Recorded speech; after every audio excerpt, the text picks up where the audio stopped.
Овде имаме повикување на членовите од Уставот и од Деловникот кои што се однесуваат на меѓународен договор и во самиот договор стои дека преводот на двата текста е со исто значење. Во македонскиот текст стои дека е договор, предлог закон за ратификација на договорот на Република Северна Македонија на Велика Британија и Северна Ирска во врска со партнерството за реализација, а во верзија е аренджмент, односно спогодба, и не може да се толкува како меѓународен договор. Ова е ништовен документ. Зошто е ништовен документ? Затоа што вика го потпишал President of the Republic of North Macedonia.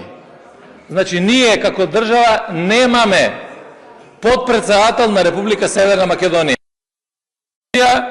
Последен беше Љупчо Георгиевски. Замина. А во македонската верзија стои дека потпишал заменик председател на владата на Република Северна Македонија. Ако е вака, тогаш нема апсолутно важност ваков еден договор или спогодба, како сакате наречете го, и тоа ќе мора да се исправи.